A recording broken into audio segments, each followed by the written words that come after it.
హైదరాబాద్లోని tank bund వద్ద ఉన్న అంబేద్కర్ విగ్రహానికి సీఎం రేవంత్ రెడ్డి ఆయనతో పాటు ఉప ముఖ్యమంత్రి బట్టి విక్రమార్క, మంత్రులు దామోదర నరసింహ, పొన్నం ప్రభాకర్, మాజీ ఎంపీ అంజన్ కుమార్ యాదవ్ పుష్పాంజలి ఘటించారు. అంబేద్కర్ ఆలోచనలను ప్రజల్లోకి తీసుకెళ్లేందుకు సమాజం ముందుకెళ్లాలని సీఎం పిలుపునిచ్చారు. అంబేద్కర్ రచించిన రాజ్యాంగం మన దేశ ప్రాణసూత్రమన్నారు.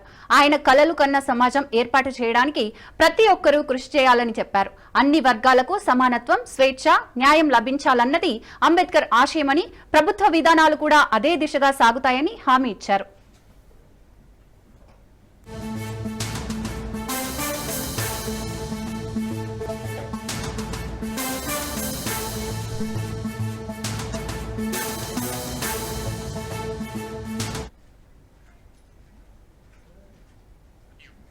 అంబేద్కర్ జయంతి సందర్భంగా బీజేపీ రాష్ట్ర కార్యాలయంలో అంబేద్కర్ జయంతి వేడుకలు ఘనంగా నిర్వహించారు.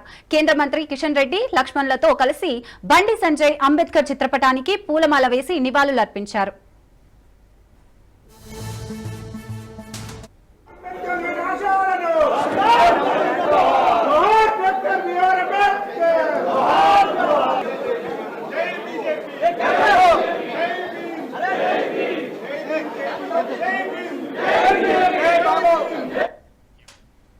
రాజ్యాంగాన్ని రాసిన అంబేద్కర్ ను కాంగ్రెస్ అవమానించిందన్నారు కేంద్ర మంత్రి కిషన్ రెడ్డి. అంబేద్కర్ రాసిన రాజ్యాంగాన్ని కాలరాసి ఎమర్జెన్సీ విధించారని, రాజ్యాంగాన్ని కాంగ్రెస్ హత్య చేసిందని ఫైర్ అయ్యారు. ఆనాడు ప్రజల ఎదురు తిరిగి కాంగ్రెస్ కి బుద్ధి చెప్పారన్నారు. బీజేపీని రేవంత్ రెడ్డి బ్రిటిష్ వాళ్లతో పోలుస్తున్నారన్నారు. ఇక్కడ మాత్రం ఇచ్చిన హామీలను అమలు చేయడం లేదన్నారు. సమాజంలోని అసమానతలను రూపుమాపి అందరికీ సమన్యాయం కోసం అంబేద్కర్ కృషి చేశారన్నారు కిషన్ రెడ్డి.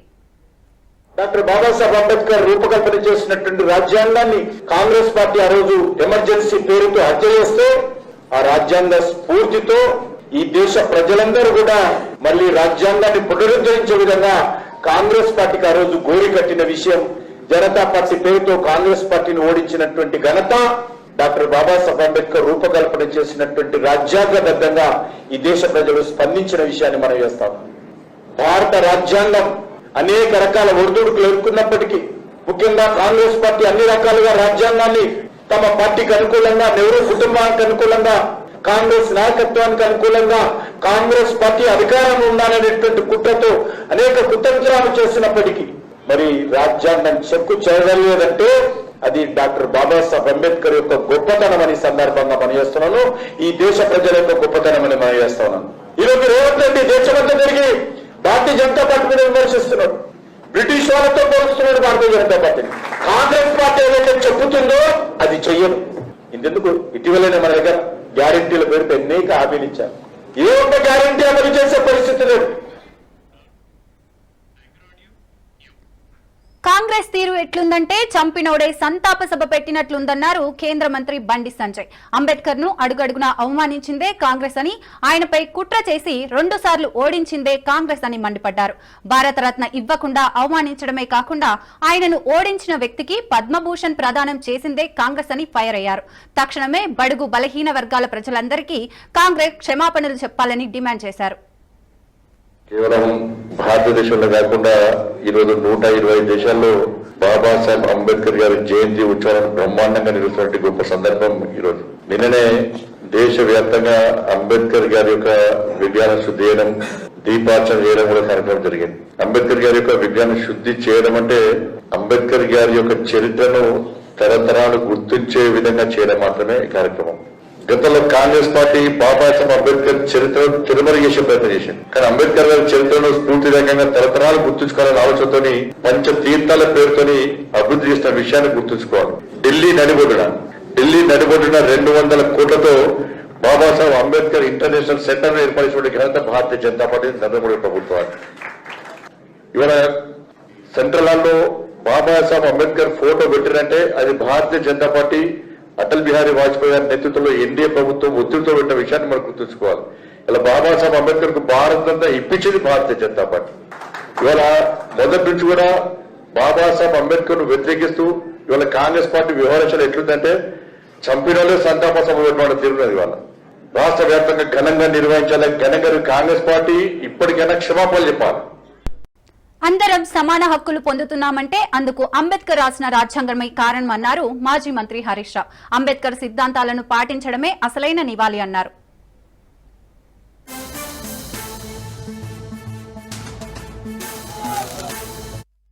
నెల్లూరులో అంబేద్కర్ జయంతి వేడుకల్లో మాజీ మంత్రి హరీష్ రావు పాల్గొన్నారు. చీకట్లో ఉన్న వారికి వెలుగు చూపిన మహనీయుడు అంబేద్కర్ అని కొనియాడారు. దేశంలోని ప్రజలందరికీ సమాన హక్కులు కల్పించారన్నారు. ఈ నినాదాన్ని ముందుకు తీసుకెళ్లాల్సిన బాధ్యత మనదేనన్నారు. దేశంలో ఏ సచివాలయానికి అంబేద్కర్ పేరు లేదని కేవలం తెలంగాణలోని సెక్రటేరియట్ కి ఆయన పేరు పెట్టుకున్నామన్నారు. ఇక ప్రపంచంలోనే అతిపెద్ద అంబేద్కర్ విగ్రహాన్ని కేసీఆర్ ఏర్పాటు చేశారని హరీష్ రావు గుర్తు చేశారు. వాళ్ళు 175 మంది ఉందరు, మనం 119 ఉందాం. దాన్ని ఆయన ముందు చూపుతో ఆలోచించి మెజారిటీ పదాన్ని తీసేసి రాజ్యాంగంలో ఆర్టికల్ 3ను పొందుపరిచిన మహనీయుడు డాక్టర్ బాబాసాహెబ్ అంబేద్కర్. అందువల్లనే ఇలా తెలంగాణ రాష్ట్రం ఏర్పడ్డది. అంబేద్కర్ అందరివాడు, కానీ తెలంగాణకు మరింత దగ్గరివాడు. ఎందుకంటే ఈ రాష్ట్రం ఏర్పడ్డదంటే ఆయన ఆలోచన విధానం వల్ల, ఆయన ముందు చూపు వల్ల ఇలా తెలంగాణ రాష్ట్రం ఏర్పడ్డది. అందుకే కేసీఆర్ గారు మన రాష్ట్ర సచివాలయానికి డాక్టర్ బాబాసాహెబ్ అంబేద్కర్ సచివాలయంగా ఈ దేశంలో నామకరణం చేయడం జరిగింది. ఈ దేశంలో ఏ సచివాలయానికి కూడా అంబేద్కర్ పేరు లేదు. మన తెలంగాణ సెక్రటరియట్ కు డాక్టర్ బాబాసాహెబ్ అంబేద్కర్ పేరు పెట్టుకున్నాం. ప్రపంచంలోనే అతి పెద్ద అంబేద్కర్ విగ్రహం 125 అడుగుల కాంస్య విగ్రహాన్ని కూడా ఏర్పాటు చేసి అంబేద్కర్ పట్ల మన రాష్ట్రానికి, మన ప్రభుత్వానికి ఉన్న గౌరవాన్ని చాటి చెప్పింది కూడా ఆనాటి బీఆర్ఎస్ ప్రభుత్వం. సో మిత్రులారా, ఎప్పటికైనా అంబేద్కర్ అందరివాడు. కొంతమంది తెలుసో తెలియక కొందరివాడు అంటారు, కానీ ఇలా అంబేద్కర్ ముందు చూపు వల్లనే ఇలా చిన్న రాష్ట్రాలు ఏర్పడుతున్నాయి, ప్రజలకు సమాన హక్కులు ఏర్పడుతున్నాయి. ఈ దేశం ప్రపంచంలోనే అతిపెద్ద ప్రజాస్వామ్య దేశంగా కొనసాగుతుందంటే అంబేద్కర్ గారు రచించిన రాజ్యాంగం వల్ల అని చెప్పి ఈరోజు మనం చాలా. గిగ్ వర్కర్ల భద్రతపై సీఎం రేవంత్ రెడ్డి సమీక్ష నిర్వహించారు. Gig and platform workers bill ముసాయిదా సిద్ధం చేయాలని కార్మిక శాఖను సీఎం రేవంత్ రెడ్డి ఆదేశించారు. గిగ్ వర్కర్లకు ఉద్యోగ భద్రత కల్పించేలా బిల్లు రూపొందించాలన్నారు. వారికి బీమా, ఇతర హక్కులు కల్పించేలా బిల్లు ఉండాలన్నారు. బిల్లు ముసాయిదాను ఆన్లైన్లో పెట్టాలని, ప్రజల అభిప్రాయాన్ని సేకరించాలని సీఎం ఆదేశించారు. సూచనలను తీసుకుని వాటిని పరిశీలించి తుది ముసాయిదాను రూపొందించాలని అధికారులను రేవంత్ రెడ్డి ఆదేశించారు.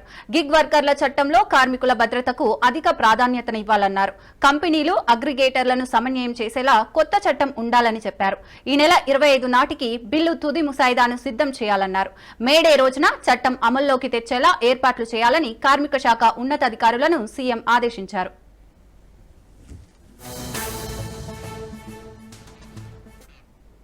హైదరాబాద్ కవాడిగూడలో అంబేద్కర్, బాబు జగ్జీవన్ రామ్ విగ్రహాలను హర్యానా గవర్నర్ దత్తాత్రేయ, కేంద్ర మంత్రి కిషన్ రెడ్డి ఆవిష్కరించారు. అంబేద్కర్ చిన్నప్పటి నుంచి కుల వివక్షకు గురైనట్లు దత్తాత్రేయ గుర్తు చేశారు. పేదరికానికి చదువు అడ్డు కాదన్నారు. అంబేద్కర్ అత్యున్నత చదువులు చదివి భారతదేశానికి రాజ్యాంగాన్ని అందించారని దత్తాత్రేయ తెలిపారు. బండారు వైష్ణవ్ ఫౌండేషన్ ఆధ్వర్యంలో అంబేద్కర్, బాబు జగ్జీవన్ రామ్ విగ్రహాలను ఆవిష్కరించడం ఎంతో సంతోషంగా ఉందని కేంద్ర మంత్రి కిషన్ రెడ్డి అన్నారు.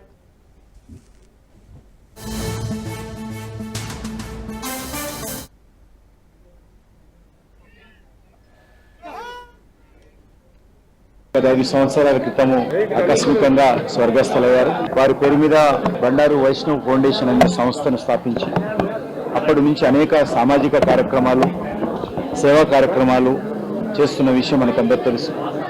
అందులో భాగంగా ఈరోజు ఇక్కడ మరి డాక్టర్ బాబాసాహెబ్ అంబేద్కర్, అదేవిధంగా బాబు జగ్జీవన్ రామ్ 2 విగ్రహాలను కూడా ఈ యొక్క బండారు వైష్ణవ్ ఫౌండేషన్ ఆధ్వర్యంలో ఈ విగ్రహాలను ఇక్కడ ప్రతిష్ఠించుకోవడం జరిగింది. డాక్టర్ బాబాసాహెబ్ అంబేద్కర్ జన్మదినమైనటువంటి ఈరోజు ఈ విగ్రహాలను ప్రతిష్ఠించుకోవడం చాలా సంతోషం. ముఖ్యంగా మరి బండారు దత్తాత్రేయ గారు కూతురైనటువంటి విజయలక్ష్మి గారు ఈ యొక్క ఫౌండేషన్ ఏర్పాటు చేసి సేవా కార్యక్రమం నిర్వహిస్తూ అందులో భాగంగానే ఈ విగ్రహాలను ఇక్కడ ప్రతిష్ఠించడం జరిగింది. ఈ సందర్భంగా మరి అన్ని వర్గాల ప్రజలకు కూడా డాక్టర్ బాబాసాహెబ్ అంబేద్కర్ జన్మదిన సందర్భంగా హృదయపూర్వకమైనటువంటి శుభాకాంక్షలు తెలియజేస్తూ దేశ వర్గాలందరికీ హృదయపూర్వకమైన శుభాకాంక్షలు తెలియజేస్తున్నాం. డాక్టర్ బాబాసాహెబ్ అంబేద్కర్ రాజ్యాంగ నిర్మాత, గొప్ప ప్రజాస్వామ్యవాది, దేశభక్తుడు, అణగారిన వర్గాల గురించి, బడుగు బలైన వర్గాల గురించి, జీవితంలో అనేకమైనటువంటి పోరాటాలు చేసినటువంటి మహానుభావుడు డాక్టర్ బాబాసాహెబ్ అంబేద్కర్. సామాజిక సమానత ఉండాలని, సమాజంలో అస్పృశ్యత, అంటరాంతనము, కుల వ్యవస్థ వీటన్నిటిని నిర్మూలన చేయాలని సంకల్పంతో ఉద్యమం చేసినటువంటి మహానుభావుడు. అలాంటి కోట్లాది మంది ప్రజలను సమైక్యపరిచిన నాయకుడు డాక్టర్ బాబాసాహెబ్ అంబేద్కర్. ఆయన ఇచ్చినటువంటి రాజ్యాంగంలో ప్రజాస్వామ్యాన్ని కాపాడడానికి ఆయన ఇచ్చినటువంటి హక్కుల వేతలు ఎస్సీ, ఎస్టీ, మన యొక్క బీసీలకు కానీ ఈరోజు రిజర్వేషన్లు కల్పించబడ్డాయంటే అది డాక్టర్ బాబాసాహెబ్ అంబేద్కర్ యొక్క పుణ్యమే అని. ఆ రిజర్వేషన్స్ కానీ లేకుంటే ఈరోజు ఎంతమంది దళితులు పార్లమెంట్ సభ్యులు కానీ, ఎమ్మెల్యేలు కానీ అయ్యేవాళ్ళు కాదు. కాబట్టి ఆ విధంగా మహిళల గురించి, కార్మికుల గురించి చట్టాలు చేసి దేశ అభివృద్ధికి తోడ్పడినటువంటి గొప్ప మహానుభావుడు డాక్టర్ బాబాసాహెబ్ అంబేద్కర్. అందువల్ల వారికి నిజమైన నివాళంటే మనము అంబేద్కర్ని కేవలం దళిత నాయకుడు కాకుండా 140 కోట్ల మంది భారతీయుల నాయకుడని మనం వారికి శ్రద్ధాంజలి ఘటించాలని నేను హృదయపూర్వకంగా తెలియజేస్తాను. సీఎం రేవంత్ పై ఆర్ కృష్ణయ్య ప్రశంసలు కురిపించారు. రేవంత్ రెడ్డికి మంచి చేయాలని ఉన్నా రాష్ట్రం అప్పుల పాయలై ఉండటంతో ఏం చేయలేకపోతున్నారని అన్నారు. ముసారాంబాగ్ తెలంగాణ పోలీస్ స్టేషన్లో స్టూడెంట్ అసోసియేషన్ అధ్యక్షుడు మహేష్ కుమార్ ఆధ్వర్యంలో అంబేద్కర్ జయంతి వేడుకలు ఘనంగా జరిగాయి. అంబేద్కర్ చిత్రపటానికి ఆర్ కృష్ణయ్య పూలమాల వేసి నివాళులర్పించారు. జయంతి ఉత్సవాల సందర్భంగా సోషలిస్ట్ విద్యార్థి సంఘం ఆధ్వర్యంలో, మహేష్ రాష్ట్ర అధ్యక్షుని ఆధ్వర్యంలో ఘనంగా ఈ కార్యక్రమం జరిగింది. జయంతి ఉత్సవాల కార్యక్రమం. ఈ సందర్భంగా రాష్ట్రంలోని ఎస్సీ, ఎస్టీ, బీసీలకు అందరికి విజ్ఞప్తి చేస్తారు. మేము పోరాడి 6,000 హాస్టల్ పెట్టి 1,500 గురుకుల పాఠశాలలు రియంబర్స్మెంట్ పెట్టి మీ పిల్లల్ని మీరు చదివించాలి. మీ పిల్లలు చదివితే వాళ్ళు కలెక్టర్ అవుతారు, డాక్టర్ అవుతారు, ఇంజనీర్లు అవుతారు. ఏది కాకపోతే రాజకీయ నాయకులు లెక్క ఎమ్మెల్యేలు, ఎంపీలు అవుతారు. అదేవిధంగా హాస్టల్ సౌకర్యాలు మెరుగుపరిచే ప్రతి హాస్టల్ లోపల లైబ్రరీ ఏర్పాటు చేయాలి, కంప్యూటర్లు ఏర్పాటు చేసి అప్డేట్ టెక్నాలజీని హాస్టల్ విద్యార్థులకు నేర్పాలి. హాస్టళ్లకు అన్ని సౌకర్యాలు మెరుగుపరచాలని చెప్పి రేవంత్ రెడ్డికి మంచి చేయాలని ఉంది. బడ్జెట్ లేదు, రాష్ట్రం అప్పుల పాలైంది, బడ్జెట్ లేదు, కొన్ని సమస్యలు ఉన్నాయి. అందువల్ల కొన్ని చేయాలనే ఉత్సవం ఉంది. విద్యారంగాన్ని మంచిగా చేయాలి, హాస్టల్ని డెవలప్ చేయాలి అని ఉన్నది. ఆయన కలిసినప్పుడల్లా మాతో అదే చెప్తాం. కానీ ప్రాక్టికల్ గా బడ్జెట్ లేక ఓల్డ్ సిటీ ప్రజల చిరకాల స్వప్నం సాకారం కాబోతోంది. మెట్రో రైలు పరుగులు పెట్టేందుకు మార్గం సుగమమవుతోంది. ఎంజీబీఎస్ నుండి చంద్రాయన్గుట్ట వరకు 7.5 కిలోమీటర్ల మార్గంలో మెట్రో రైలు విస్తరణ పనులు శరవేగంగా జరుగుతున్నాయి. పాత నగరం వాసుల కలలు నిజం కావడానికి మెట్రో అనుసంధానం చాలా కీలకం. ఈ మెట్రో మార్గం చాందాయనిగుట్ట, యాకుత్పుర, ఫలక్నామా లాంటి ప్రాంతాలకు మెట్రో లింకు కల్పించనుంది. ఇది ఆర్థిక, వాణిజ్య, సామాజిక వృద్ధికి దోహదపడుతుంది. హైదరాబాద్ లో మెట్రో 2వ దశ విస్తరణ పనులు పాత నగరం వైపు వేగంగా సాగుతున్నాయి. ఎంజీబీఎస్ నుండి చంద్రాయన్గుట్ట వరకు 7.5 కిలోమీటర్ల పొడవున్న మెట్రో మార్గం నిర్మాణానికి సంబంధించిన పనులు ప్రస్తుతం శరవేగంగా జరుగుతున్నాయి. ఈ మార్గంలో మొత్తం 1100 ఆస్తులు ప్రభావితమవుతున్నాయి. ఇప్పటి వరకు 205 ఆస్తుల యజమానులకు నష్టపరిహారంగా 212 కోట్లు చెల్లించారని అధికారులు తెలిపారు. మిగిలిన యజమానులతో కూడా చర్చలు కొనసాగుతున్నాయని, సహకారం వస్తున్నందుకు అధికారులు సంతృప్తి వ్యక్తం చేస్తున్నారు.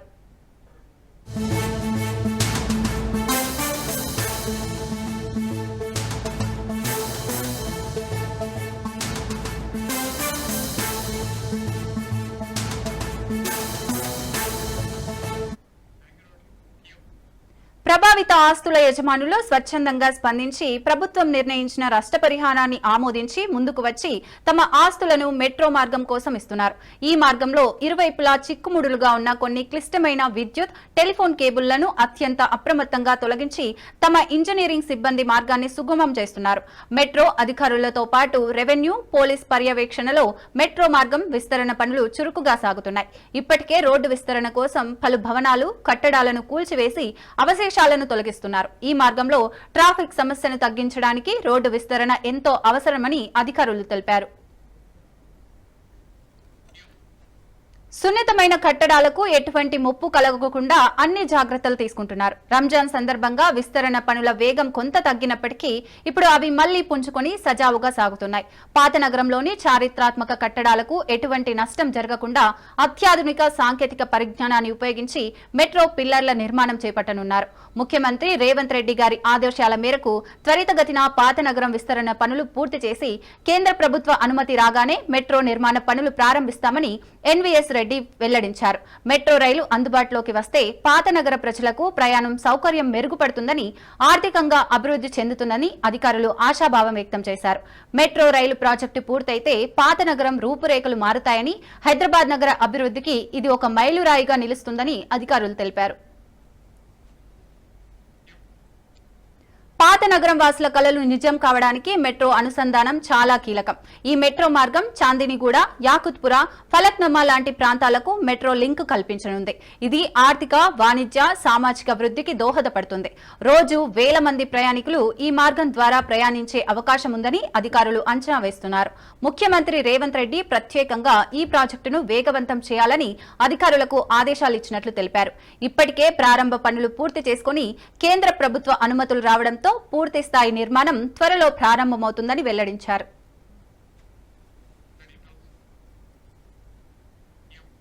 హైదరాబాద్ ఆర్టీసీ కళాభవన్ లో అంబేద్కర్ జయంతి వేడుకలు ఘనంగా నిర్వహించారు. అంబేద్కర్ స్ఫూర్తితో ఆర్టీసీలో వినూత్న కార్యక్రమాలను ప్రవేశపెడుతున్నట్లు టీజీఎస్ఆర్టీసీ ఎంజీ సజ్జనార్ వెల్లడించారు.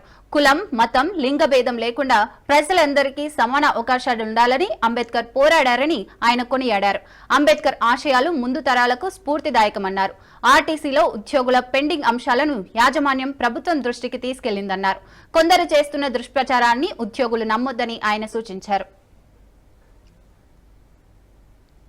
భారతరత్న బిఆర్ అంబేద్కర్ జయంతి సెలబ్రేషన్స్ మనం ఈ రోజు చాలా ఒక పెద్ద కార్యక్రమాన్ని మన టీజీఎస్ఆర్టీసీ ఫ్యామిలీ మెంబర్స్ మధ్యలో చేయడం జరిగింది. బిఆర్ అంబేద్కర్ గారిని స్ఫూర్తిగా తీసుకుని అనేక రిఫార్మ్స్ తీసుకొచ్చి ఈ రోజు ఒక ప్రగతి పాఠంలో మన టీజీఎస్ఆర్టీసీ ఉందని చెప్పడం నాకు చాలా సంతోషంగా, గౌరవం కూడా ఉంది. ఎందుకంటే మన వాళ్ళందరూ కూడా, మన సిబ్బంది అందరూ కూడా బాగా కష్టపడుతున్నారు. వాళ్ళ కృషి వల్లనే ఈ రోజు సంస్థ బాగా అభివృద్ధి చెందింది చెప్పడం నాకు చాలా సంతోషం ఉంది. ఈ రోజు ఈ కార్యక్రమం ఏర్పాటు చేసే మన ఈడీ ఇంజనీరింగ్ వెంకన్న, అదేవిధంగా మన ఆర్ఎం రంగారెడ్డి, శ్రీలత, అదేవిధంగా మన డిపో మేనేజర్స్, డిప్యూటీ ఆర్ఎంస్ అందరూ కూడా యాజమాన్యతను కూడా పేరుగా అభినందన చేయడం జరిగింది. పిఓ కండక్ట్ చేసే మీటింగ్స్ ఇప్పుడు డైరెక్ట్లీ రీజనల్ మేనేజర్స్ దగ్గర మీటింగ్ కండక్ట్ అయిపోతున్నాం. అదేవిధంగా డిఎంస్ దగ్గర కూడా డైరెక్ట్లీ రిప్రజెంటేషన్స్, ఒక లైసెన్స్ ఆఫీసర్స్ ద్వారా కూడా వాళ్ళు ఒక కోఆర్డినేషన్ మీటింగ్స్ కూడా పెట్టుకోవడానికి కూడా ఒక అవకాశం ఇవ్వడం జరిగింది.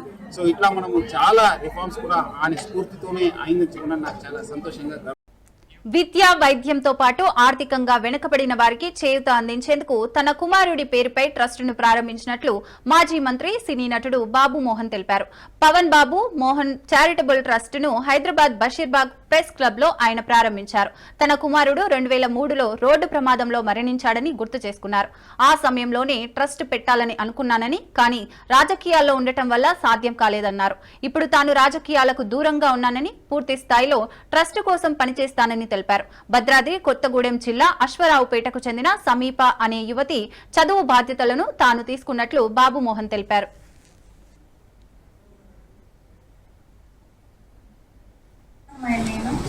మా దగ్గర మొత్తం ఫారెస్ట్ ఏరియాలో ఉంటుంది. ఫారెస్ట్ ఏరియాలో ఉండి పుట్టి పెరిగాను అక్కడే.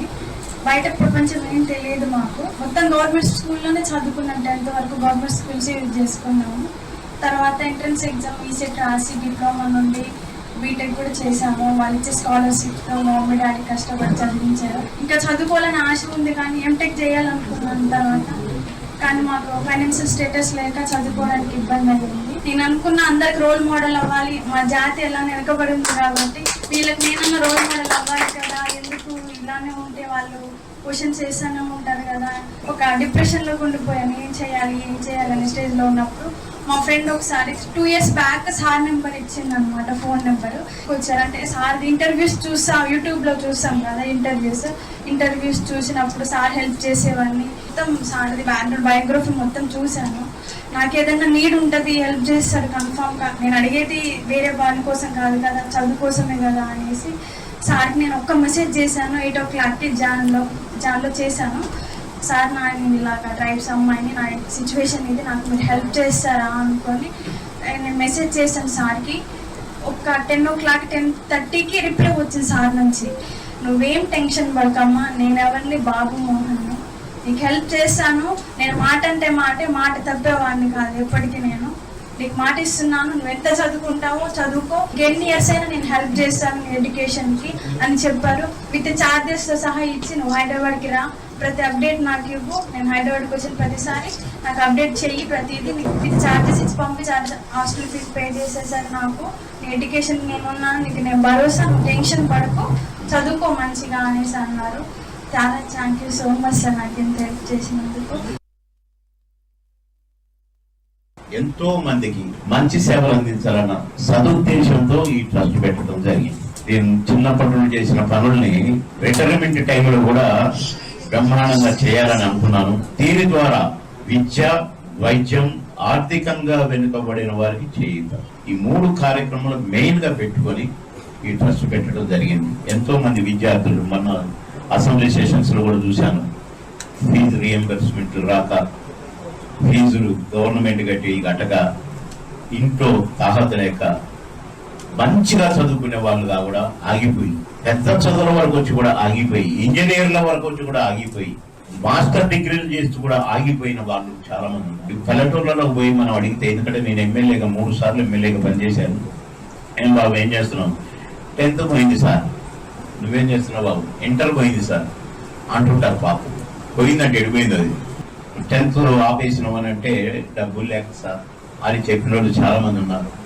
నేను రెసిడెన్షియల్ హాస్టల్స్, నాకు ప్రతి మండలంలో ఒక రెసిడెన్షియల్ హాస్టల్, బీసీలకు హాస్టల్, ఎస్సీలకు హాస్టల్, గర్ల్స్ రెసిడెన్షియల్ స్కూల్స్ పెట్టిన, జూనియర్ కాలేజీలు పెట్టిన, కాలేజీలు పెట్టిన, పాలిటెక్నిక్ కాలేజీలు పెట్టిన, నా కాన్ఫరెన్స్ లో ఎవరూ చేయని విధంగా చేసిన. ఎందుకంటే పేదవాళ్ళు, నేను కూడా పేదవాడిగా 3వ తరగతిలో అమ్మ చనిపోయింది, మా నాన్న టీచర్, నేను చాలా అవస్థలు పడ్డాను కనుక అవన్నీ గుర్తుపెట్టుకొని నేను ఇప్పటికీ చేస్తున్నాను. ఈ ట్రస్ట్ ద్వారా కూడా అలాంటి విద్యార్థులకు చేయూతనివ్వాలని. హైదరాబాద్ ఎన్టీఆర్ స్టేడియంలో షిరిడి సాయి మహాలక్ష్మి యజ్ఞ కుంభ కార్యక్రమాన్ని ఘనంగా నిర్వహించారు. ఈ కార్యక్రమంలో లక్ష్మీబాయి షిండే మునిమనవడు అరుణ్ జీ షిండే పాల్గొన్నారు. షిరిడి సాయిబాబా దేవుడు కాదు, ఆయన ఓ గురువని లక్ష్మీబాయి షిండే మనవడు అరుణ్ జీ షిండే అన్నారు. షిరిడిలో హోమయోగ యజ్ఞం కార్యక్రమాన్ని గత 26 ఏళ్ల నుంచి అక్కడే నిర్వహిస్తున్నామని, ఈసారి 27వ యజ్ఞం హైదరాబాద్ ఎన్టీఆర్ స్టేడియంలో నిర్వహించడం ఎంతో సంతోషంగా ఉందన్నారు. లక్ష్మీబాయి షిండే గారు షిరిడి సాయిబాబాకి ఎప్పుడు కూడా భోజనం పెట్టడం కానీ ఇవన్నీ కూడా చేసేది. యాక్చువల్గా మసీదులోకి వెళ్ళడానికి కాకపోతే కానీ ఎవరైనా కానీ లక్ష్మీబాయి షిండేకి, మహాసభకి, శ్యామ దప్పికి ఎవరికి పర్మిషన్ లేదు కాదు. అంతా చాలా సాయిబాబా గారిని చాలా జాగ్రత్తగా భోజనం చేసుకునేది. అయితే ఒక అవతారం సమాప్తి చేసేటప్పుడు ఒక లాస్ట్ మెసేజ్ అనేది ఎప్పుడు కూడా అవతారం వహిస్తారు.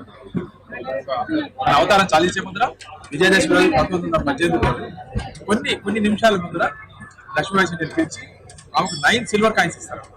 9 సిల్వర్ కాయిన్స్ ఏంటంటే నవవిధ భక్తి. లక్ష్మీబాయి షిండే ఏ విధంగా నవవిధ భక్తుల్లో అతను ఎలా వర్పించింది, ఎలా ఒక శిష్యురాలు ఎలా ఉండాలి అనే దాని మీద సాయిబాబా గారు ఒక మెసేజ్ ఇవ్వడానికి తన లాస్ట్ మెసేజ్ లాగా, తన లాస్ట్ ప్రసాదం లాగా ఈ మన మానవాళికి అందరికీ షిరిడి సాయిబాబా గారు ఇచ్చారన్నమాట.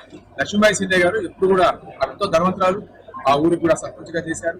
అయినా సరే ఈ కాయిన్స్ 9 కాయిన్స్ ఎంతో జాగ్రత్తగా భద్రపరుస్తుంది. దాని తర్వాత కూతురికి, కొడుక్కి, దాని తర్వాత వాళ్ళ మనవరాలికి శైలజ గాయకవాడికి. వరంగల్లో జరిగే బీఆర్ఎస్ రజతోత్సవ సభకు ఆటో సంఘాలు మద్దతు పలికాయి. సభ కోసం 26,000 విరాళం చెక్కును కేటీఆర్ కి ఆటో డ్రైవర్ల యూనియన్ నేతలు అందజేశారు. ఆటో డ్రైవర్లు కష్టకాలాలలో ఉన్నారని, వారికి తాము అండగా ఉంటున్నామన్నారు. మీ కష్టాలు పోవాలంటే కాంగ్రెస్ పోవాలని ఆటో డ్రైవర్లకు సూచించారు. బీఆర్ఎస్ రజతోత్సవ మహాసభను విజయవంతం చేయాలని పిలుపునిచ్చారు.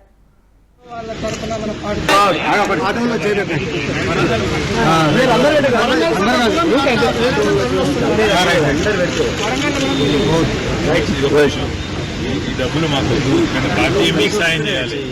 చనిపోయిన 100 కుటుంబాలు వాళ్ళకు మేము సాయం. అంబేద్కర్ జయంతి సందర్భంగా ఓయూలో గ్రూప్ 1 అభ్యర్థులు నిరసన వ్యక్తం చేశారు.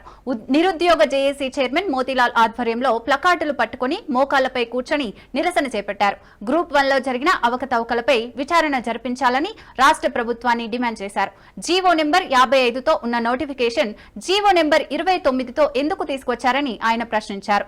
55 జీవోతో నోటిఫికేషన్లు ఎందుకు ఇస్తున్నారని టీజీఎస్పీ వివరణ ఇవ్వాలని ఆయన కోరారు. మా డిమాండ్ ఒక్కటే, మా అందరికి రెగ్యులరైజ్ చేయాలి. మా డిమాండ్ ఏది కొత్త డిమాండ్ కాదు. లాస్ట్ 12 years నుంచి బీఆర్ఎస్ ప్రభుత్వం కానీ కాంగ్రెస్ ప్రభుత్వంకి మేము ఒక్కటే కోరుకుంటున్నాం, మాకు రెగ్యులరైజ్ చేయండి. మేము రిక్రూట్మెంట్ కి వ్యతిరేకం కాదు, కానీ మా ఇష్యూస్ సాల్వ్ చేసిన తర్వాతనే మీరు రిక్రూట్మెంట్ చేయడానికి సిద్ధం. మీరు చేసుకోండి, మాకు అభ్యంతరం అస్సలు లేదు. మా డిమాండ్స్ మీట్ అవ్వకపోతే మేము ఫ్యూచర్ లో మా ప్రొటెస్ట్ ఇంకా అగ్రెసివ్ గా చేయాల్సి వస్తుంది. దయచేసి ఆనరబుల్ చీఫ్ మినిస్టర్ గారు మా సమస్యలకి విని తొందరగా పరిష్కారం చేస్తారని మేము